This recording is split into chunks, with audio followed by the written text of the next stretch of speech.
ఈ సాయంకాల సమయమందు మనందరం కూడా కూడుకొని మళ్ళా ఆయన నామమును గణపరచటానికి, ఆయన స్తుతించటానికి ఇటు సమయాన్ని మనకు అనుగ్రహించినటువంటి దేవాది దేవునకు మరొకసారి కృతజ్ఞతాస్తుతులు తెలియపరచుకుందాం. హల్లెలూయా, హల్లెలూయా, హల్లెలూయా.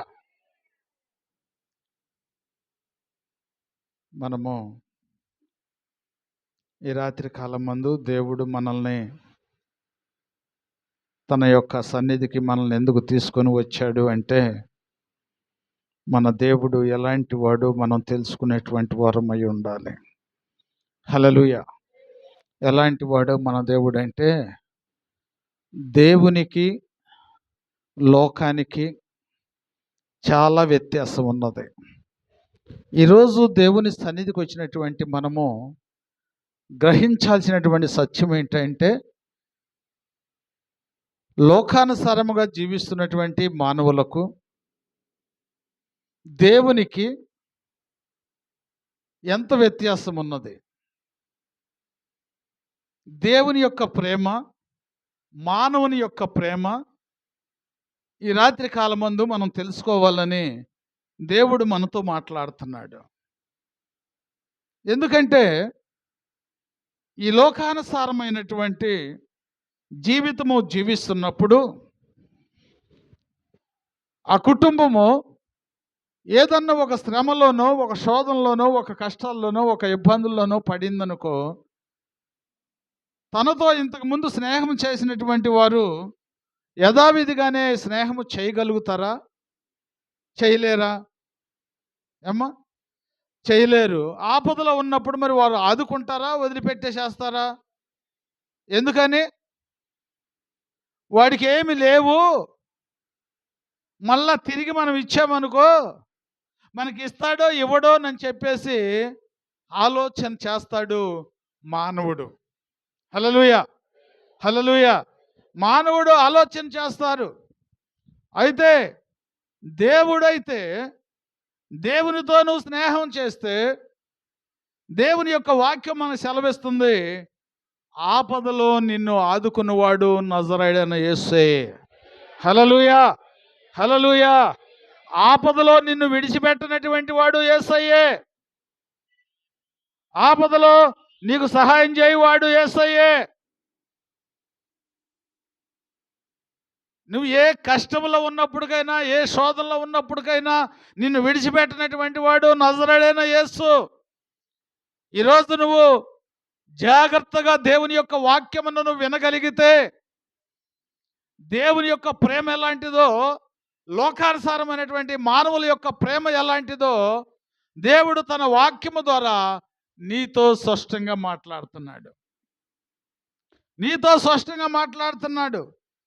చాలామంది దేవుని సన్నిధికి వస్తూ, మేము దేవుని సన్నిధికి వెళ్తున్నాములే, దేవునికి ప్రార్థన చేస్తున్నాములే, ప్రార్థన చేస్తే నా ప్రార్థన ఆలకిస్తాడులే, నా సమస్యలు తీరుస్తాడులే అని నువ్వు అనుకోవచ్చు.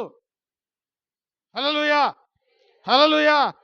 కానీ దేవుని సన్నిధికి వచ్చినప్పటికైనా, దేవుని ప్రార్థించినప్పటికైనా, పాటలు పాడినప్పటికైనా, నువ్వు ఎంత కన్నీరు కార్చినప్పటికైనా దేవుడు నీ ప్రార్థనను ఆలకించడు అనే వాక్యం సెలవిస్తుంది. అదేంటయ్యా అంటే, లోకానుసారమైనటువంటి స్నేహము వేరు, దేవుని యొక్క స్నేహము వేరు. ఆయనతో స్నేహం చేసేటువంటి వారు, దేవుని సన్నిధికి వచ్చేటువంటి వారు ఎలాంటి జీవితము జీవించాలంటే నీతిమంతులై ఉండాలి. ఎందుకంటే నువ్వు నమ్ముకున్నటువంటి నీ దేవుడు నీతిమంతుడు. నువ్వు నమ్ముకున్నటువంటి దేవుడు యథార్థవంతుడు. మాట ఇస్తే తప్పే దేవుడు కాదు. అలాంటి దేవుని ఆరాధిస్తున్నటువంటి నీవు అలాంటి నీతి కలిగి ఉంటున్నావా? ఈ రాత్రి కాలమందు నీ మనస్సాక్షిని నీవే పరిశీలించుకోవాలి. ఏదో వచ్చాం పోయాం అనేది కాదు. వాక్యము ద్వారా నేనేం పొందుకున్నాను, ఈ రాత్రి కాలమందు దేవుని సన్నిధికి వెళ్ళినందువల్ల దేవుని వాక్యం ద్వారా నేనేం పొందుకున్నాను? నీ మనస్సాక్షిని ఒక్కసారి పరిశోధన చేసుకొని దేవుని వాక్యం వైపు నువ్వు ధ్యానం పెట్టగలిగితే, దేవుని సన్నిధికి వచ్చామనేది కాదమ్మా, ప్రార్థన చేసామనేది కాదు, పాటలు పాడామనేది కాదు, వాక్యం చెప్పామనేది కూడా కాదు. కానీ దేవుడు కోరుకుంటుంది ఏంటంటే నీతి, యథార్థత, ప్రేమ ఆయన కోరుకుంటున్నాడు. ఈ 3 ఎవరిలో అయితే ఉంటాయో వారే దేవుని యొక్క బిడ్డ. వారికే దేవుడు తోడై ఉంటాడు. వారినే ఆపదలో నుంచి ఆదుకుంటాడు. వారి సమస్యల నుంచి దేవుడు వారిని విడిపిస్తాడు. ఈరోజు ఈ ప్రేమ, ఈ యథార్థత, ఈ నీతి అనేవి అసలు మన హృదయంలో మచ్చుకైనా కనపడుతున్నాయా? మచ్చుకైనా కనపడుతున్నాయా? ఈ ప్రేమ, నీతి, యథార్థత అనేది ఏంటంటే దేవుడు తన వాక్యంలో మనకు ధ్యానిస్తున్నాడు. ఈరోజు కీర్తనల గ్రంథము 34వ కీర్తన 19వ వచనము నుండి మనం ధ్యానం చేసుకున్నట్లయితే దేవుడు మనతో మాట్లాడుతున్నాడు. నీతిమంతునికి కలుగు ఆపదలు అనేకములు, వాటి అన్నిటిలో నుండి యెహోవా వానిని విడిపించును. హల్లెలూయా, హల్లెలూయా. ప్రభునందు దేవుని బిడ్డలారా, నీతిగా నువ్వు నివసించినట్లయితే, యథార్థంగా నువ్వు నడుచుకున్నట్లయితే, దేవుడు తన వాక్యం ద్వారా తెలియపరుస్తున్నాడు, నీకు అనేకమైనటువంటి ఆపదలు, అనేకమైనటువంటి సమస్యలు, అనేకమైనటువంటి కష్టాలు నీకు వస్తాయి. కష్టాలు వస్తాయి. నీతిమంతుడైతే ఏం చేస్తాడు? యథార్థంగా ఉన్నటువంటి వాడైతే ఏం చేస్తాడు అంటే, ఎన్ని కష్టాలు వచ్చినా, ఎన్ని ఇబ్బందులు వచ్చినా నీతిని అనుసరిస్తాడు. నీతికి వ్యతిరేకమైనవి ఏమీ చెయ్యడు. అంటే నీతి అంటే ఎవరికి సాదృశ్యంగా ఉంది? దేవునికి సాదృశ్యంగా ఉంది. ఈ లోకానుసారముగా నీకు ఎన్ని కష్టాలు వచ్చినా, ఎన్ని ఇబ్బందులు వచ్చినా, నిన్ను ఇదిగో అపాయమే, మరణాపాయమే నీకు వచ్చినా, నువ్వు చేయాల్సింది ఏంటంటే నీతిమంతుడైనటువంటి యేసయ్యను నువ్వు విడిచిపెట్టకూడదు. హల్లెలూయా, హల్లెలూయా. నీతిమంతుడైనటువంటి యేసయ్యను నేను విడిచిపెట్టకూడదు. అంటే నీ శ్రమల దినాల్లో, నీ యొక్క కష్టాల్లో, నీ యొక్క దుఃఖ దినముల్లో దేవుడు నాకు తోడుగా ఉంటాడు, దేవుడు నన్ను ఆదరిస్తాడు, ఈ శ్రమ నుంచి నన్ను విడిపిస్తాడు అనేటువంటి ఒక నిరీక్షణ కలిగి నువ్వు జీవించాలి. అయ్యగారు ఇవన్నీ చెప్పడానికి బాగానే ఉంటాయిలే, కానీ బాధ వచ్చినప్పుడు బాధపడేవాడికి తెలిసిద్ది వ్యవహారం అంతా. హల్లెలూయా అని చెప్పి నీకు అనిపించవచ్చేమో. ఏమా మరి అలాగా నువ్వు నీతిగా నివసించకపోతే, నిలబడకపోతే, మరి దేవుడు ఎలాంటి వాడు? ఎవరి పక్షమున ఉంటాడు? నీతిమంతుల పక్షమున ఉంటాడు. నీతిమంతుల పక్షమున ఉంటాడు. నీతిమంతుల పక్షమున ఉన్నటువంటి దేవుడు ఇదిగో వారిని ఆదుకుంటాడు, ఆదరిస్తాడు. దేవుని యొక్క దృష్టిలో మనం ఆలోచన చేసినట్లయితే, ఇదిగో దావీదు భక్తుడు ఎన్నో ఇబ్బందులను ఎదుర్కొన్నాడు, ఎంతో కష్టాన్ని ఎదుర్కొన్నాడు. ఎంత ఇబ్బంది పడ్డాడు అంటే చెప్పుకోలేనటువంటి ఇబ్బందులను ఎదుర్కొన్నాడు. హల్లెలూయా, హల్లెలూయా. ఎన్ని ఇబ్బందులు వచ్చినప్పటికైనా దేవుణ్ణి విడిచిపెట్టలేదు. దేవుణ్ణి దావీదు విడిచిపెట్టలేదు, దావీదును దేవుడు విడిచిపెట్టలేదు. హల్లెలూయా, హల్లెలూయా. దేవుని కలిగి ఉన్నటువంటి వారు చేయాల్సిన పని అది.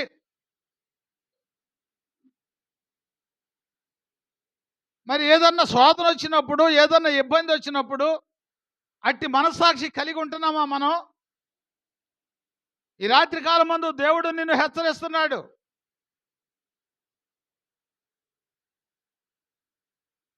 ఎందుకంటే ఆయన నమ్ముకున్నటువంటి వారిని ఆయన ఎన్నడూ విడిచిపెట్టే దేవుడు కాదు. ఆయన నమ్ముకున్నాడు యోసేపు. ఆయన నమ్ముకున్నటువంటి యోసేపు ఇదిగో దేవుని యందు ఎంతో యథార్థతగా ఉన్నాడు. కానీ ఆయనకు కూడా అంతకు మించిపోయినటువంటి శ్రమలు, శోధనలు వచ్చినాయి. ఎన్ని శోధనలు వచ్చినప్పటికైనా, ఎన్ని ఇబ్బందులు వచ్చినప్పటికైనా, అమ్మా, దేవుని కలిగి ఉన్నటువంటి వారి జీవితం ఎలాగ ఉండాలంటే యోసేపు లాంటి జీవితము కలిగి ఉండాలి. హల్లెలూయా, హల్లెలూయా. ఎలాంటి జీవితం కలిగి ఉండాలి? యోసేపు లాంటి జీవితము నువ్వు కలిగి ఉండాలి. యోసేపు లాంటి జీవితం ఎందుకు కలిగి ఉండాలంటే యోసేపుకు అన్నల ద్వారా ఎన్నో శ్రమలు వచ్చినాయి, ఎన్నో ఇబ్బందులు వచ్చినాయి. కానీ అన్నలో యోసేపు మీద కక్ష తీర్చుకున్నారు, కానీ యోసేపును చంపాలని ప్రయత్నించారు. కానీ యోసేపు జీవితాన్ని పతనము చేయాలని చూశారు. కానీ వారి మీద ఏ మాత్రము కూడా అసూయతో చూపు కూడా చూడలేదంట.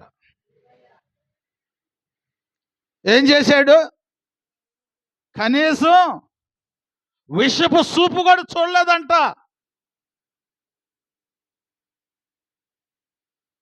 దేవుని కలిగినటువంటి వారు మన శత్రువు మీద కూడా మనం దూషణ మాటలు మాట్లాడకూడదు. నీకు మేలు జరగాలంటే, నువ్వు దేవుని నమ్ముకున్న బిడ్డవే అయితే శత్రువును కూడా ప్రేమించే మనసు కలిగి ఉండాలని దేవుని యొక్క వాక్యం సెలవిస్తుంది. ఎందుకు శత్రువును కూడా ప్రేమించే మనసు కలిగి ఉండాలంటే, నువ్వు నమ్ముకున్న దేవుడు, నువ్వు ఆరాధిస్తున్నటువంటి దేవుడు, నీకు తోడుగా ఉండాలని నమ్ముకున్నటువంటి దేవుడు, ఆయన ఎంతమంది హింసించినప్పటికైనా, ఎంతమంది శోధించినప్పటికైనా, ఎంతమంది బాధించినప్పటికైనా, రక్తము ధారలై కారే వరకు కొట్టినప్పటికైనా కానీ సరే, తండ్రి వీరేమి చేయుచున్నారో వీరు వెరుగరు గనక వీరిని క్షమించు అన్నాడు. అలాంటి మనస్సు మనలో ఉందా? నేను దేవుని నమ్ముకున్నాను అంటున్నావు, నేను దేవుని సన్నిధికి వస్తున్నాను అనుకుంటున్నావు. దేవుని సన్నిధికి వస్తున్నటువంటి నీలో ఎలాంటి మనసు ఉన్నది? దేవునికి ఇష్టమైన మనసే ఉన్నదా? ఇష్టమైన మనసే ఉంటే నేను తప్పకుండా దేవుడు ఆపదలో నుంచి ఇదిగో విడిపిస్తాడు, సమస్యల్లో నుంచి ఆయన విడిపిస్తాడు. ఎప్పుడు విడిపిస్తాడు అంటే, నీతిమంతుడు, నువ్వు నీతిగా ఉన్నప్పుడు, నువ్వు యథార్థతగా ఉన్నప్పుడు, నీకు ఏది వచ్చినప్పటికైనా నీ దేవుడే నీకు తోడుగా ఉండి నిన్ను విడిపించడానికి ఆయన ఎప్పుడు సిద్ధంగా ఉంటాడు. యోసేపును విడిచిపెట్టాడా? ఏమ్మా, అన్నలో కొట్టారు, తిట్టారు, గోతులో పడేశారు, ఎంతో శోధనకి గురి చేశాడు. గురి చేసినప్పటికైనా కానీ సరే చిన్న మనస్సు కూడా వారిని దూషించాలనేటువంటి ఆలోచన యోసేపులోకి రాలేదు. కాబట్టే యోసేపును దేవుడు ఎత్తి పట్టుకున్నాడు. అలాగే నిన్ను కూడా ఎత్తి పట్టుకోవాలంటే, నీవు కూడా యోసేపులాగా ఆశీర్వదించబడాలి అంటే, నీ జీవితం కూడా ఎలాగుండాలి అంటే నీతిగా ఉండాలి. హల్లెలూయా, నీతిగా ఉండాలి. అందుకనే దేవుని యొక్క వాక్యం మనకు సెలవిస్తుంది. అదే 6వ వచనంలో చెబుతున్నాడు దేవుడు. ఏందంట? ఎవరంట? అంటే ఏం కలిగి ఉండాలంట? ఎప్పుడు ఎప్పుడు చెప్పాలి? ఎన్నోసార్లు విన్నాం ఈ వాక్యం మనం. ఏం ఎప్పుడు? చెమ్మ శ్రమలో ఉన్నప్పుడా? కష్టాల్లో ఉన్నప్పుడా? చదివారుగా వాక్యం. ఏడ పెడుతున్నారు మనసు? వాక్యం మీద పెట్టండి, వాక్యం మీద పెట్టండి. చదువు, మళ్ళీ ఒకసారి చదువు. ఎప్పుడంట? మొర్ర పెట్టేటప్పుడు నీకేం కావాలా అంటే దీనత్వంతో నువ్వు మొరపెట్టాలి, దీన మనసుతో నువ్వు ప్రార్థన చేయాలి. ఏదో కష్టం వచ్చినప్పుడే ఏదో ప్రభువా నువ్వు రా అంటాం కాదు. నువ్వు ప్రార్థన చేసినప్పుడు దీనత్వంతో నీవు ప్రారంభించాలి ప్రార్థన అని అంటున్నాడు. ఈ దీనుడు మొరపెట్టగా యెహోవా ఆలకించును. అమ్మా, నీ ప్రార్థన దేవుడు వినాలి అంటే, నీ ప్రార్థన దేవుడు వినాలంటే, నీ శ్రమల నుంచి నిన్ను విడిపించాలి అంటే యేసయ్యా, నీ కష్టాల నుంచి నిన్ను విడిపించాలంటే, కష్టాల నుంచి విడిపించి ఒక ఉన్నతమైన స్థానంలో నిన్ను ఉంచాలి అంటే నీ ప్రార్థన ఎలాంటిదై ఉండాలి? దీన మనస్సు కలిగిన ప్రార్థన అయి ఉండాలి. దేవుడు సెలవిస్తున్నాడు, విరిగి నలిగిన మనస్సు కలిగి ప్రార్థన చేస్తే ఆ ప్రార్థనని దేవుడు అంట అలక్ష్యము చేయడంట.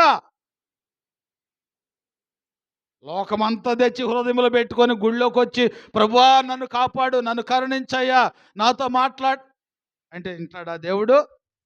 ఏమా వినడు. ఎక్కడెక్కడ కంపంతా కూడా తెచ్చి నీ హృదయంలో పెట్టుకొని ప్రభువా నువ్వు రావాలిక రావాలిక. ఏం పనేం లేదు ఆయనకి,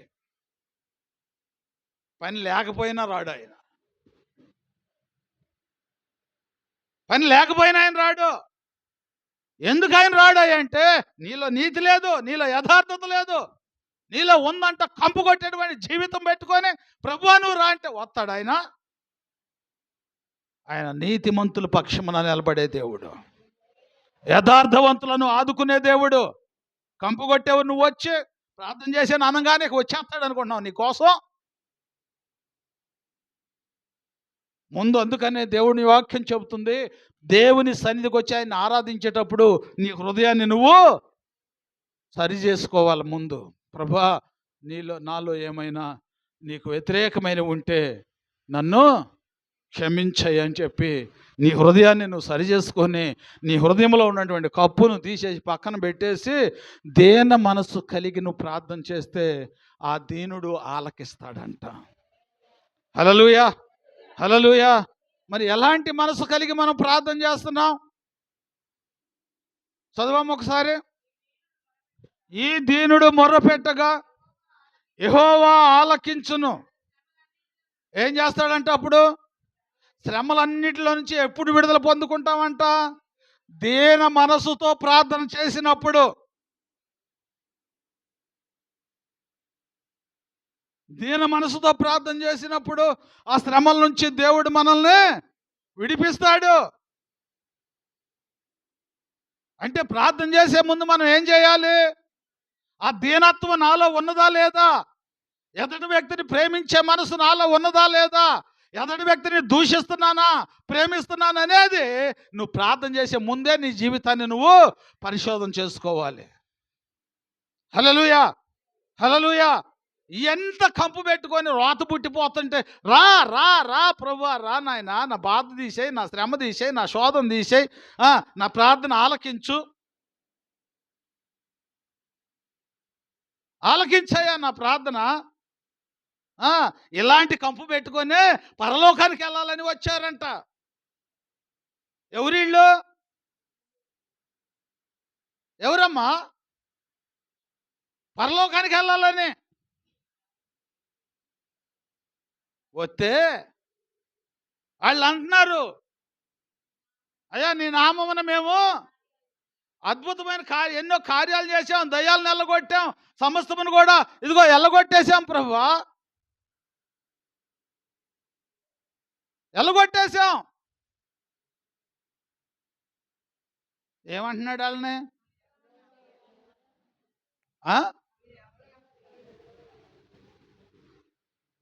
చూసారా? ఆ స్థానంలో మనం ఏమన్నా ఉన్నామా? ఏమ్మా, అద్భుత కార్యాలు జరుగుతున్నాయిలే అనుకుంటున్నావేమో, దయ్యాలు వెళ్ళిపోతున్నాయిలే అనుకుంటున్నావేమో. అవి ఎందుకు పోతున్నాయి అంటే ఆయన నామములో ఉన్నటువంటి శక్తి ద్వారా. అంటే అవి భయపడిపోతున్నాయి, అవి లోపడుతున్నాయి, కానీ మానవులమైనటువంటి మనము ఆయనకు లోపడలేకపోతున్నాం. లోపడలేకపోతున్నాం అంటే కారణం ఏంటి? లోకము మనలో ఏలుబడి చేస్తుంది. మన హృదయం మీద సాతానుకి అధికారం ఉంది, యేసయ్యకి అధికారం లేదు. ఎట్టొస్తాడు యేసయ్య? సాతాను మనసును, సాతాను యొక్క తలంపులను మన హృదయంలో పెట్టుకొని మనం ప్రార్థన చేస్తే ఎట్ట పని అయింది? వెళ్ళారా వాళ్ళు? పరలోకానికి వెళ్ళారా? వెళ్ళలేదు. ఎందుకు వెళ్ళలేదు అంటే, నీది సరైన జీవితం కాదు, నీది చెడిపోయినటువంటి జీవితం. మళ్ళీ ఆ జీవితాన్ని సరి చేసుకొని రా. అప్పుడు వద్దు కానికి, అప్పుడు పిలు, పలుకుతా. దేవుడు సెలవిస్తున్నాడు, ఆలకిస్తాడు. ఎవరి ప్రార్థన ఆలకిస్తాడంటే, దేన మనస్సు కలిగి చేసే ప్రార్థనను దేవుడు ఆలకిస్తాడు. ఏ మనసు కలిగి మనం ప్రార్థన చేస్తున్నాం? ఏమ్మా, ప్రార్థన అంటే అందరూ చేస్తారు, పిల్లోడు కూడా చేస్తాడు. 4 రోజులు మనం చేసేది పక్కమ్మడి కూర్చున్నాడు అనుకో, పసిపిల్లోడు చేయడా? చేస్తాడు. ఇంకా ఆ ప్రార్థన, పిల్లోడు చేసే ప్రార్థన అన్న ఆలకిస్తాడు, కానీ నీ ప్రార్థన మాత్రం దేవుడు ఆలకించడు. ఎందుకంటే నీ మనస్సాక్షి కరెక్ట్ లేదు. నువ్వు దేవుని ఎరిగి ఉన్నావంటే, దేవుని సన్నిధికి వస్తున్నావంటే, ప్రార్థన చేస్తున్నావంటే నీ మనస్సాక్షి కరెక్ట్ అయి ఉండాలి. మనుషుల దగ్గర, మనుషుల ముందు గొప్పల మెప్పుల కోసం చేసేది కాదు. నీ దేవుడేమి లోకానుసారమైనటువంటి మానవుల లాంటి వాడు కాదు. నువ్వేదో వచ్చి ప్రార్థన చేస్తున్నావులేమని చెప్పి నీ ప్రార్థన చూసి ఉప్పొంగిపోయే దేవుడు కాదు. హృదయ అంతరింద్రియములను ఎరిగినటువంటి దేవుడు నీ దేవుడు. నీ హృదయములో ఏమి నివాసం చేస్తుందో ఎరిగి ఉన్నటువంటి దేవుడు నీ దేవుడు. నీ ఇష్టం అనుకుంటున్నావా? నీ ఇష్టం వచ్చినట్టు ప్రార్థన చేస్తే ప్రతిఫలం ఇవ్వటానికి ఆయన ఎలాంటి వాడని తెలుసుకోకుండా నువ్వు ప్రార్థన చేస్తే నీకు ప్రతిఫలం ఇవ్వటానికి ఆయన సిద్ధంగా ఉన్నాడా? ఉన్నారు. రాత్రంతా కూడా ప్రయాసపడ్డారు. వాళ్ళు ఎంతో ప్రయాసపడ్డారు, ఫలితం లేకుండా పోయింది. ఎందుకు పోయింది? వారి హృదయంలో సరైనటువంటి మనస్సాక్షి లేదు. దేవునికి చిత్తానుసారముగా వారి ఆలోచనలు లేవు. లేకపోయినప్పుడు నీకైనా, నాకైనా, ఎవరికైనా కానీ ప్రతిఫలం రాదు. నువ్వు చర్చికి వచ్చినప్పుడు కానీ, ఏం చేసినప్పటికైనా,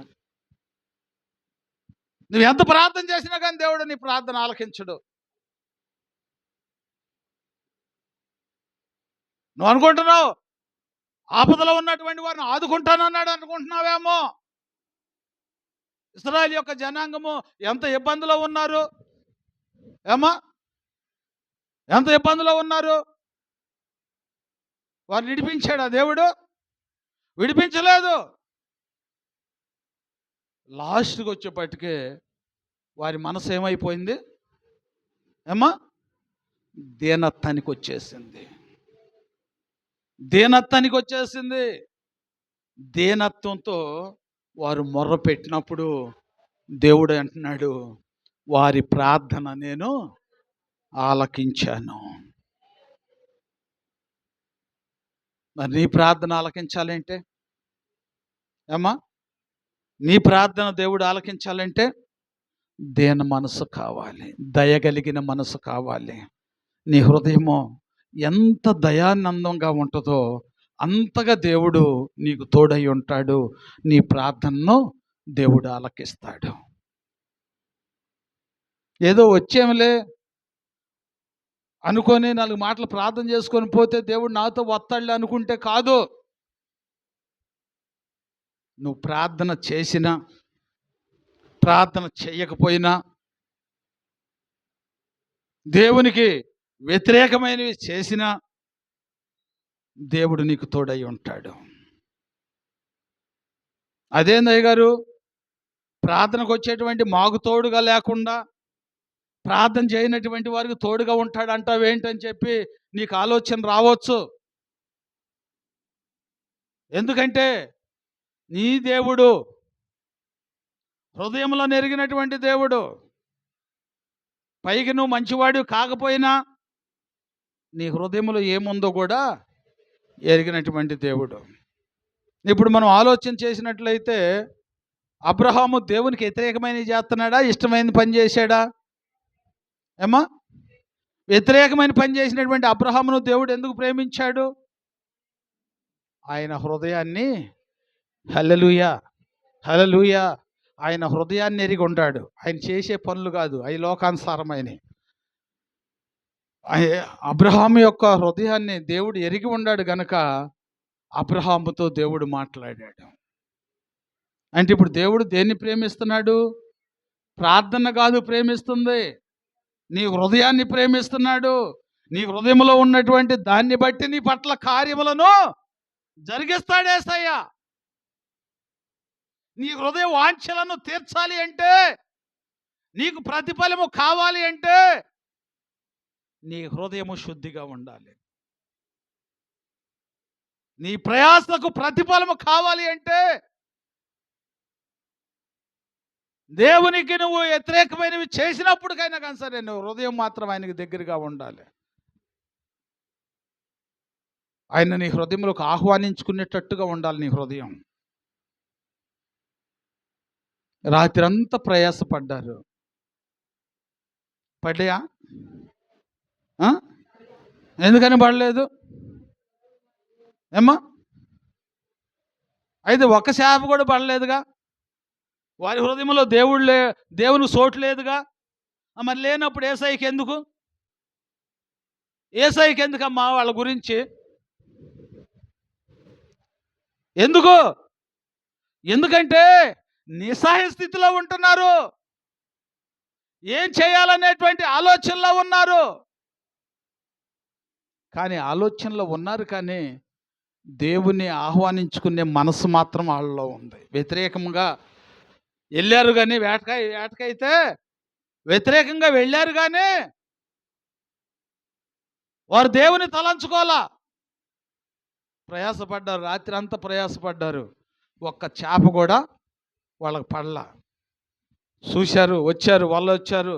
ఏమ్మా, పద్దాక పనిచేసి సాయంత్రానికి రూపాయి మన కూలి మనకు వస్తే ఎట్లుంటుంది మన మనసు? చేసిన కష్టాన్ని కూడా మర్చిపోతాం. పద్దాక చాకిరీ చేసాం, ఆ డబ్బులు ఈయన అన్నాడు, ఇక మన మనసు ఎలాగుండిద్ది? ఈ చేసిన చాకిరీ కంటే కూడా ఆ అన్న మాటకి మన మనసు ఎంతో గాయపడిద్ది. అలాగే వీళ్ళు కూడా రాత్రి కాలం అంతా కూడా ప్రయాసపడ్డారు, కానీ ఆ ప్రయాసకు తగిన ప్రతిఫలము రాలేదు.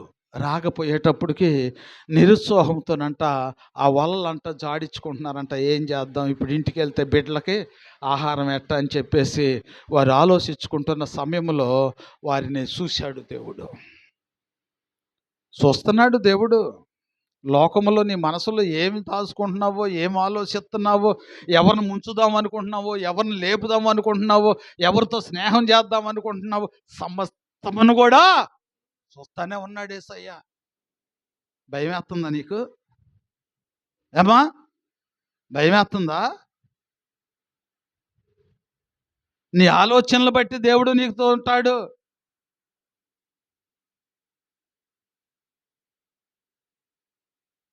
వారు నిస్సహాయ స్థితిలో ఉన్నప్పుడు వాళ్ళని చూశాడు దేవుడు. నిస్సహాయ స్థితిలో ఉన్నటువంటి పేతురు సీమోను చూసి, సీమోను, నీ నోవలో ఎందుకని అడిగాడు? అప్పుడు వరకు దేవునికి వారి హృదయంలో చోటు లేదు గనక ఇప్పుడు అడుగుతున్నాడు. లేదు కాబట్టే నిస్సహాయ స్థితిలో ఉన్నావు. నీ హృదయంలో నాకు చోటు లేదు కాబట్టి నువ్వు నిస్సహాయ స్థితిలో ఉన్నావు. సీమోను, నీ హృదయంలో నాకు చోటిస్తావా? ఏం చేశాడమ్మా? రా ప్రభువా, ఇప్పుడు వరకు నీ హృదయంలో యేసయ్యకు చోటు లేదేమో. వ్యతిరేకమైన తలంపులు, వ్యతిరేకమైన ఆలోచనలు, నువ్వు ఏదో చేస్తున్నావులే, నన్ను ఎవడు గమనించాలి అనుకుంటున్నావేమో. చూసేవాడు ఒక ఆయన ఉన్నాడు. ఎవడైనా వదిలేయొచ్చేమో, తల్లిదండ్రులు వదిలేయచ్చు, బంధువులు వదిలేయచ్చు, బాబాయిలు, పిన్నమ్మలు, నీకు కలిగిన సమస్తం వదిలేసినప్పుడు కానీ యేసయ్య నిన్ను వదిలేయడు. గమనించు. వదిలేశాడా సీమోను పేతురుని? వదిలేశాడా దేవుడు? అడిగాడు. ఎందుకని అడిగాడు? వారి హృదయంలో ఈయనకు చోటు లేదు కాబట్టి ఆహ్వానిస్తేనే వస్తారు. ఎవరైనా చుట్టం వచ్చాడు అనుకో, బర్రని ఇంటికి వచ్చేస్తాడా? మరేం చేస్తాడు? గుమ్మం కాడే ఆగిపోతాడు. ఎందుకని? అక్కడి నుంచి ఏం కావాలి? గుమ్మం దాకా బాగానే వస్తాడు. గుమ్మం కాడి నుంచి లోపలికి రావాలంటే లోపల ఉన్నటువంటి మన ఆహ్వానం తెలియపరచాలి. రమ్మంటేనే తలుపు తీసి నా గుమ్మ కాడి నుంచి లోపలికి వస్తాడు, లేకపోతే రాడు. యేసయ్య కూడా అంతే. యేసయ్య కూడా అంతే. వారి యొక్క ఇదిగో గుమ్మం వరకు వచ్చాడు. వచ్చినటువంటి దేవుడు లోపలికి పోవటానికి అవకాశం లేదు, దేవునికే లేదు. అందుకని ఆయన అడుగుతున్నాడు, సిమోను, నీ హృదయంలో నాకు చోటిస్తావా? అంటే నీ ఇంటికి నేను రావచ్చా? నువ్వు రమ్మంటే డైరెక్ట్గా వచ్చేస్తాడు, లేకపోతే వెనక్కి తిరిగి వెళ్ళిపోతాడు. ఏమన్నాడు? రమ్మన్నాడు. ఎప్పుడైతే ఆయన హృదయంలోకి ఆహ్వానించుకున్నాడో, రాత్రి అంతా ప్రయాసపడ్డ వాళ్ళు ఇదిగో వెళ్ళిపోయాడు. ఇదిగో ఈ కుడి ప్రక్షమున వలయం అన్నాడు. ఈ కుడి ప్రక్షమున వలయం అనేటప్పటికి ఏం దొరికినాయి? ఎన్ని చేపలు దొరికినాయి? ఎందుకు వచ్చినాయి అమ్మా? దేవుని హృదయంలోకి ఆహ్వానించుకోబట్టి. మరి నువ్వు ఆహ్వానించుకుంటున్నావా నీ హృదయంలోకి యేసయ్యని? ఆయన లేకపోతే నీది ఖాళీ హృదయమే. నీ ప్రయాసం అంతా వ్యర్థం అయిపోద్ది. ఎంత కష్టపడ్డా కానీ ఆడు ఎగ్గొడతామో ఏదో ఒకటి చేస్తూ ఉంటాడు. నువ్వు ఫలించాలన్నా, సంతోషించాలన్నా, సమాధానం కలిగి ఉండాలన్నా ఎవరిని ఆహ్వానించుకోవాలి? యేసయ్యని ఆహ్వానించుకోవాలి. మరి ఎవరిని ఆహ్వానిస్తున్నా? లోకానుసారమైనటువంటి బంగారాన్ని ఆహ్వానిస్తున్నావా? లోకానుసారమైనటువంటి ధనాన్ని ఆశిస్తున్నావా? లోకానుసారమైనటువంటి బంగళాలను ఆశిస్తున్నావా? దేన్ని ఆహ్వానిస్తున్నావు నీ హృదయంలోకి? ఏది మేలు చేసిందో గమనిస్తున్నావా నువ్వు? ఆలోచన చేయి. ఎన్నాళ్ళు వ్యర్థమైన జీవితాన్ని గడుపుతావు? సచ్చే వరకు నువ్వు అదే మనసు కలిగి ఉంటే ప్రయోజనం ఏంది? బతికినందుకు, ఈ భూమి మీద నిన్ను పుట్టించినందుకు నీకు ప్రయోజనం ఏంటి? వ్యర్థమైన జీవితాన్ని గడపడానికి ఆ దేవుడు నిన్ను ఈ భూమి మీద పుట్టించింది.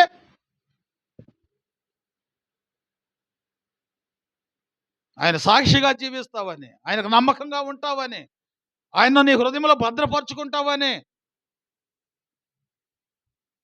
ఎప్పుడైతే వారు ఆహ్వానించుకున్నారో, వారికి ఫలితము లేనటువంటి చోటే దేవుడు ఏం చేశాడు? ఫలితాన్ని ఇచ్చాడు. హల్లెలూయా. విస్తారమైనటువంటి చేపలంట వలేస్తే లాగలేకపోతున్నారంట. వల కూడా పిగిలిపోయేటట్టుందంట. యేసయ్య నీ హృదయంలో ఉంటే అలాంటి ఆశీర్వాదము నీకు వచ్చునుగాక. ప్రతి హృదయంలో కూడా యేసయ్యను ఇదిగో ఇలాగ మనం ఆహ్వానించుకుందుము కాక. ఎప్పుడైతే వారు ఇట్టి ఆశీర్వాదం పొందుకున్నారో వారి మనస్సులు మారిపోయినాయి, వారి తలంపులు మారిపోయినాయి. వామ్మో, దేవుడు ఎంత గొప్ప కార్యాలు జరిగిస్తాడా! ఎన్నో గొప్ప కార్యాలు మన పట్ల కూడా జరిగిస్తున్నాడు, కానీ వారు గ్రహించినట్లుగా మనం గ్రహించలేకపోతున్నాం. వారు యథార్థమైనటువంటి జీవితాన్ని జీవించినట్లుగా మన జీవితాన్ని యథార్థంగా మనం జీవించలేకపోతున్నాం. దేవుడు నీతో నాతో మాట్లాడుతున్నాడు. ఆనాడు అబ్రహాముకి ఇచ్చినటువంటి ఆశీర్వాదాన్ని నీకు కూడా ఇవ్వాలని ఆశపడుతున్నానని ఈ రాత్రి కాలం ముందు వాక్యం ద్వారా మనతో మాట్లాడుతున్నాడు. ఈనాడు పేతురు, సీమోనులకు ఇచ్చినటువంటి ఆ విస్తారమైనటువంటి ఆశీర్వాదము నీకు నాకు ఇవ్వాలని ఆశపడుతున్నాడు. నువ్వు ఆశకు తగినట్లుగా నీ జీవితం ఉంటుందా? దేవుడు నిన్ను దీవించాలన్నా, దేవుడు నీ ప్రార్థన వినాలి అన్నా నీ హృదయము దేవునికి ఇష్టంగా ఉండాలి, దేవుని యొక్క చిత్తానుసారంగా ఉండాలి. అంటే దేవునికి వ్యతిరేకమైనవి ఏమైనా మనలో ఉంటే మనము వాటి నుండి విడుదల పొందుకుంటే దేవుడు మనలోకి వస్తాడు. హల్లెలూయా, హల్లెలూయా. ఈరోజు నీలో ఈ మనసు ఉందని నేను చెప్పట్లేదు, కానీ నీవు ఆలోచించాల్సిన విషయం ఏంటంటే, నా హృదయాన్ని కూడా యేసయ్య చూస్తున్నాడు. ఆయన కంటికి మరుగైంది ఏమీ లేదు గనక ఆయనకు నేను నమ్మకంగా జీవించేటువంటి మనస్సాక్షి కలిగి జీవించాలని ఈరోజు నువ్వు ఆలోచన చేస్తే ఈ రాత్రి కాలమందే దేవుడు నిన్ను దీవిస్తాడు. ఈ రాత్రి కాలమందే దేవుడు నిన్ను అభివృద్ధి పరుస్తాడు.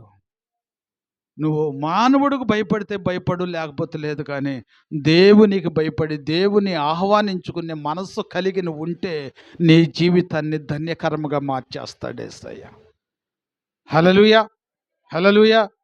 ఎందుకంటే మరి ఈరోజు సుబ్బారావు కుటుంబారాధన ఎందుకు ఏర్పాటు చేసుకున్నాడు అంటే, మొన్న రాత్రికాల సమయంలో ఏమో 1 గంట ఏమయ్యింది, ఆ సమయంలో ఏమొచ్చిందయ్యా నీకు? ఎంతో ఆయాసం వచ్చేసింది 1 గంట సమయంలో. ఆ సమయంలో పిల్లోడు కూడా లేడంట పక్కమ్మటే, వాళ్ళిద్దరే ఉండారంట. ఏమ్మా, ఆడ మనిషికి ఏదన్నా బాధ వచ్చిందంటే మగ మనిషి ఏదన్నా సహాయం చేయగలుగుతాడు. కానీ మగ మనిషికి ఏదైనా ఇబ్బంది వచ్చిందంటే ఆడ మనిషి ఏం చేయగలిగిద్ది? ఆయాసం వచ్చేసి అసలు ఊపిరాడక ఎంతో ఇబ్బంది పడ్డప్పుడు ఆ సమయంలో దేవుడు తలంపించాడు. ఎందుకంటే నేను ఇప్పటికి కూడా చెబుతున్నాను, ఎప్పటికైనా కానీ నేను చెబుతాను, సుబ్బారావు దేవుని సన్నిధికి రాలేకపోవటానికి కారణం ఏంటంటే, హిందువులతో అంటే దేవునికి వ్యతిరేకమైనటువంటి వారితో స్నేహం చేస్తున్నాడు కనుక వారి ప్రభావము ఎక్కువ చూపించటాన మరి బిడ్డ రాలేకపోతున్నాడు. మరి పనులు చేస్తున్నాడంటే వారితోనే ఉండాలి. అయినప్పటికీ హృదయాన్ని మట్టుకి చాలా జాగ్రత్త పరుచుకుంటున్నాడు. హృదయాన్ని మట్టుకి మచ్చ లేకోకుండా చాలా జాగ్రత్తగా కాపాడుకుంటున్నాడు. ఎందుకంటే ఆ టార్పర్ నేను కూడా చేసి ఉన్నాను కాబట్టి నేను చెబుతున్నాను. ఆ శంకుస్థాపన అన్నా కానీ, ఆ కొబ్బరి చెప్పులని అయ్యని ఇయ్యని ఇయ్యని తీసుకెళ్ళమని చెప్పి ఇస్తారు, కండవాలు వేస్తారు గుమ్మాల మీద. దానికి చెంగులకి ఏం రాస్తారు? పసుపు రాస్తారు. రాసి ఆ గుమ్మం మీద వేస్తారు. గుమ్మం నిండా బొట్లు పెట్టుంటే ఆ బొట్లు పెట్టిన ఆ గుమ్మం మీదే వేస్తాడు ఈ యొక్క కండవాన్ని. అప్పుడు మనం పోయి ఆ కండవా తీసుకొని మన భుజాన్ని వేసుకోవాలి. నువ్వు కండవ అనుకుంటున్నావు, లేనిపోయిన మొయ్యలేని బరువుని నీ భుజాల మీద వేసుకుంటున్నావు. ఇప్పుడు దేవుని నమ్ముకున్న తర్వాత ఏం చేశాడంటే, అయ్యేమి నాకు వద్దయ్యా, హల్లెలూయా, అయ్యేమి నాకొద్దు, మొత్తాన్ని కూడా వదిలేసుకున్నాడు. ప్రార్థన చేస్తే హల్లెలూయా, నాకు లేదు ఇప్పుడు ఆ ధన్యత. సుబ్బారావుకున్న ధన్యత నాకు లేదు, మీకు కూడా లేదు, మీకు కూడా లేదమ్మా. అదేంది అయ్యగారు, మేము రోజు ప్రార్థన చేస్తుంటే అట్లా అంటే ఏంది నువ్వు ఊరుకో అంటారేమో. ఉండదు చెప్పేస్తున్నా నేను. మీరు బాధపడ్డా బాధలేదు, నన్ను తిట్టుకున్నా బాధ లేదు. నేను వాళ్ళ ఇంటికి ఎప్పుడు ప్రార్థన చేయటానికి వెళ్ళినప్పటికైనా, నేను ఎంతసేపు ప్రార్థన చేసినా ఆయన ఏం చేస్తాడంటే మోకాళ్ళు వేస్తాడు. మోకాళ్ళు వేసి 2 చేతులు పైకి ఎత్తేస్తాడు. మోకాళ్ళ మీద ఉండి చెప్పండి, 2 చేతులు పైకి ఎత్తేస్తాడు. ఇప్పుడు పోటీ మనందరికి, ఇప్పుడు ప్రార్థన వాక్యం అయిపోయింది. ఇప్పుడు రాని దేవుని సన్నిధికి రానటువంటి వాడు కూడా ఇప్పుడు మోకాళ్ళ మీద ఉంటాడు. ఆయనతో పాటు మరి మీరు ఎంతసేపు ఉంటారో చూస్తా. మోకాళ్ళ మీద ఉండటమే కాదు, 2 చేతులు పైకి ఎత్తాలి. హల్లెలూయా. మరి ఆ మనిషి ఎన్నో దెబ్బలు తిన్నాడు. 1 దెబ్బ కాదు, 2 దెబ్బలు కాదు. ఎన్నిసార్లు చచ్చి బతికాడో తెలియదు. మరి దేవుడు ఎందుకు బతికించుకుంటున్నాడో కానీ, హల్లెలూయా, సాక్షిగా నిలబెట్టాడు. ఆ బిడ్డకి ఇప్పుడు మంచి ఆరోగ్యం ఇచ్చాడు, మంచి ఆరోగ్యం ఇచ్చాడు. ఒకప్పుడు పని లేదన్నాడు, ఇప్పుడు వద్దంటే పనులు వస్తున్నాయి. ఆయన వద్దంటే పనులు వస్తున్నాయి. 1 అంతస్తులు కాదు, 1 అంతస్తు అని మొదలెత్తే అది 2 అంతస్తులు అవుతుందంట. అంటే అంత ఆశీర్వాదం ఇచ్చేస్తున్నాడు సుబ్బారావుకి. అందుకని ఆ బిడ్డ కూడా మొత్తాన్ని వదిలించుకొని ప్రతి పునరుద్ధాన దినంలో కూడా దేవుని స్తుతిస్తే దేవుడు ఇంకా మంచి ఆరోగ్యాన్ని ఇస్తాడు, మంచి పనులు ఇస్తాడు, ఇంకా ప్రార్థన జీవితాన్ని కూడా ఇస్తాడు. హల్లెలూయా, హల్లెలూయా. ఎందుకంటే దేవుడు ఒక్కొక్కరికి ఒక్కొక్క కృప ఇస్తాడు. ఉన్నటువంటి హృదయంలో ఉన్నటువంటి ఆశను బట్టి, ఆలోచనను బట్టి దేవుడు ఇస్తాడు. ఎందుకంటే ఇప్పుడు సుబ్బారావు అనేదో నేను ఎత్తి పట్టుకొని గొప్ప మెప్పుల కోసం చెప్పటం కాదు. దేవుడు ఆ బిడ్డకి ఇచ్చినటువంటి కృప అలాంటిది. అందుకనే అన్ని దెబ్బలను కూడా ఎదుర్కోగలుగుతున్నాడు. ఏదో మనం పోయి ప్రార్థన చేస్తే దేవుడు స్వస్థ ఇచ్చాడు అనేది కాదు.